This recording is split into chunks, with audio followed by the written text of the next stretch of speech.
And we begin this Sunday morning with the art of the deal as President Trump closes in on another major deal with Ukraine, expected this upcoming week, as the president pursues payback for America's financial support of Ukraine, while also pursuing tapping into Ukraine's extraction of rare earth minerals. Here's President Trump yesterday. We don't get our money back. We get nothing. So we're getting our money back. We're going to get our money back because it's not fair. It's just not fair. And we will see. But I think we're pretty close to a deal, and we better be close to a deal, because that has been a horrible situation. It would have never happened if I were president. Ukraine is reportedly home to Europe's largest reserves of titanium used to make alloys for aircraft and naval vessels, as well as lithium, a critical material in batteries. Trump wants 50% of the revenue from resource extraction in Ukraine, plus the right of refusal to purchase any minerals exported before Ukraine can sell them to any other country. Treasury Secretary Scott Bessent traveled to Ukraine last week to get Zelensky to agree to a deal, but Zelensky initially pushed back, sending Bessent home with no deal. The negotiations have resumed, but not before a war of words broke out between President Trump and Zelensky, with the Ukrainian leader telling reporters President Trump was living in a, quote, Russian disinformation space, triggering President Trump, who then called Zelensky a dictator with no elections on Truth Social. All of this as President Trump presses forward to even the playing field with trade partners, threatening tariffs to come this April, as he seeks to end two wars, cut the size of government, and expand America's footprint, with potentially acquiring part or all of the Panama Canal very soon as well. Joining me now, the man at the center of it all in this Sunday Morning Futures exclusive, Treasury Secretary Scott Bessent. Secretary, good to see you today. Thanks so much for being with us. Good morning, Maria. Always good to see you. Can you walk us through the negotiations that you are having right now to tap into not just these rare earth minerals, but also oil in Ukraine? What can you tell us? Where does the deal stand? So, Maria, as you said earlier, I traveled to Kyiv about 10 days ago and met with President Zelensky.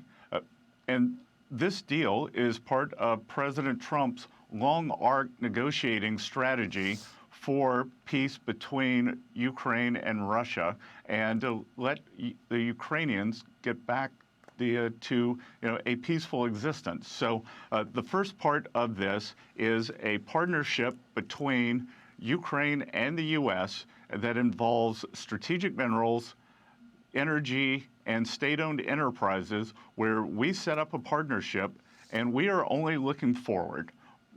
It is a win-win. President Trump created this idea himself. It is a win-win. We make money if the Ukrainian people make money, and I believe that with the United States of America, our know-how, our businesses willing to come in and provide capital, that we can accelerate the Ukrainian growth trajectory and take in substantial monies for the U.S. taxpayers and get the Ukrainian economy on a great growth trajectory. Does this deal include security, helping to secure Ukraine? And do you expect Zelensky to sign it? I do expect that President Zelensky will sign. What it does not include is a military guarantee.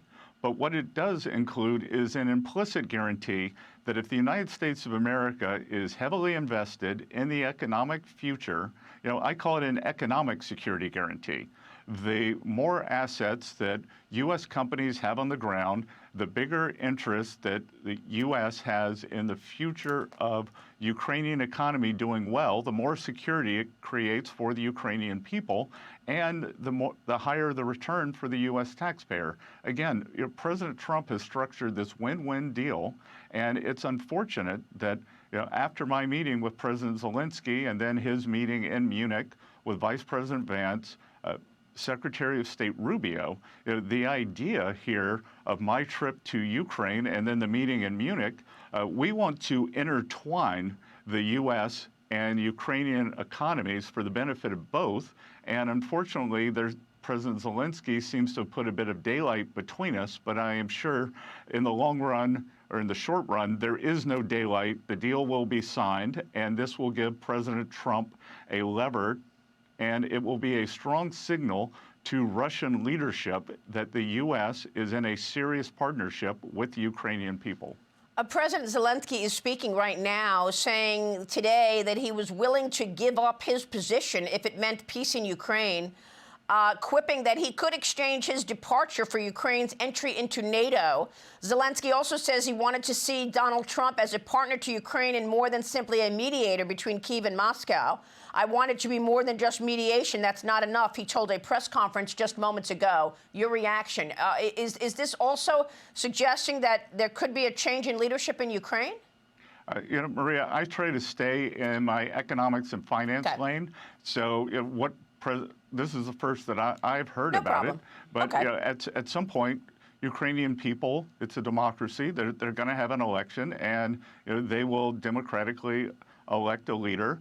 President Zelensky has been a wartime president, and we've seen in the history of this, Winston Churchill was a fantastic wartime leader, and then the British people decided to move on after he had done great job during World War II.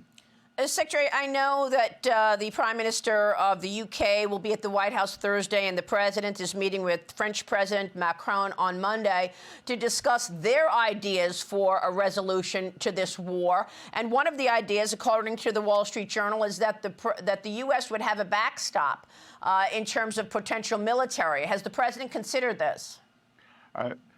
Maria, my understanding, and again, I try to stay in the econ and finance lane, but my understanding here is that it will be a European military solution, not a NATO solution, and that we will go from there. So I believe that is why Prime Minister Stammer, the President Macron are in town. And then, I believe what we can do is fortify the existing boundaries of NATO. We could have Fortress Baltics, Fortress Poland, without the U.S. having any involvement on the ground in Ukraine going forward. Well, this is very exciting, Secretary, what you're working on in terms of this deal in Ukraine. Do you expect a deal to be announced this week in terms of those rare earth minerals and energy?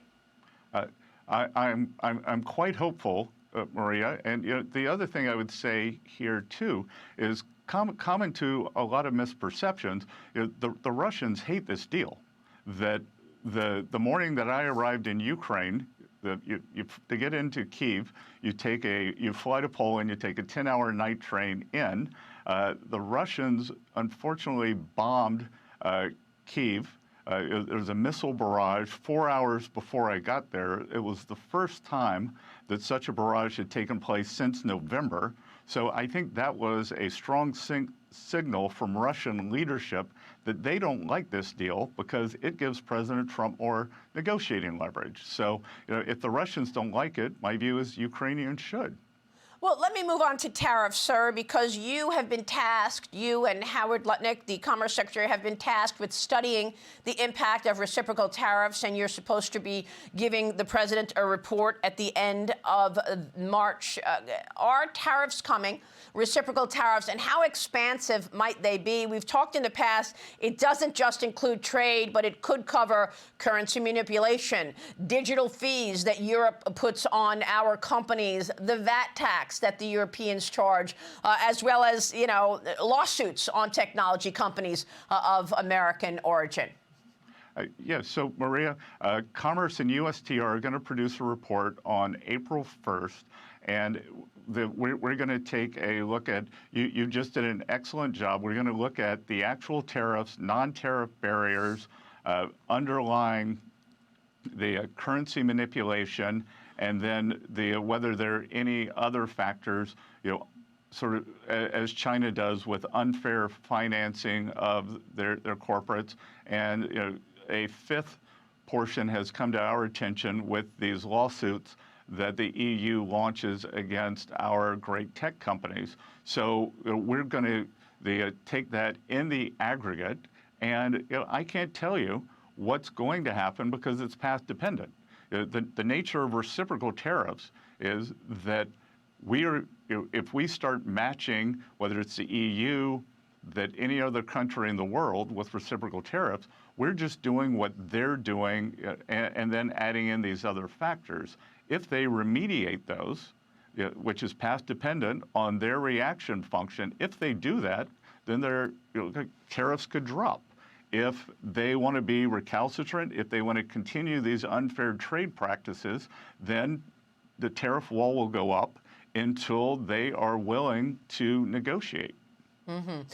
So there's a tariff law from the 1930s that allows a president to charge up to 50% tariff. Has President Trump talked about that kind of tariff on Europe, given the VAT tax, as well as all of these other issues we just mentioned?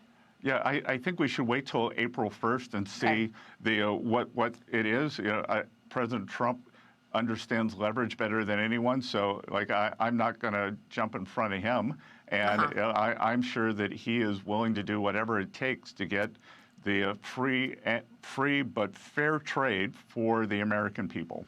Secretary, as we wrap up, I've got to point out this Lindsay report. The Lindsay Group came out with a report, Can DOGE Induce a Recession? As we see so many government jobs getting cut right now, do you worry that that cuts into the job creation numbers and the overall macro story? As you also recently reached, the country has reached its statutory debt limit, prompting the Treasury to implement extraordinary measures to prevent default. You're dealing with so much, and DOGE is cutting jobs. Does that cut into growth? Look, Maria, I think that if we have a bloated government, and if that gets cut down, then government spending will go down. Many times on your show in the past 10 months, I've talked about reprivatizing the economy, and that's what we're going to have to do. We've seen what I would call this orgiastic government spending with the past administration. We're running 6.7, 6.9% deficit to GDP, which we've never had when we're not in a recession, not in a war, and we're going to bring that down.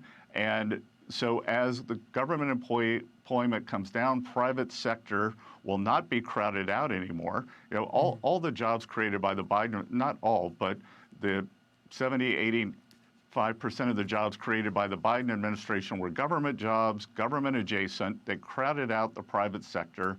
The government interest rates spiked. I would just point out, interest rates are down 5 weeks in a row on the 10-year since President Trump took office. And mortgage rates are down. We're going to get that down. I was sitting next to, I noticed you're going to have Governor Youngkin later. I was sitting next to him on Friday, and I said, Governor, how do you feel about these layoffs in Northern Virginia? And he said, Scott, I think he told me there's something like 350,000 private sector job openings in Virginia. State of Virginia has a portal, so there are plenty of private sector jobs, and those are good paying, and we're going to reprivatize this economy like President Trump promised. Great point all around. Secretary, it's wonderful to have you this morning. Thank you, sir. We'll be watching your work. Good to see you.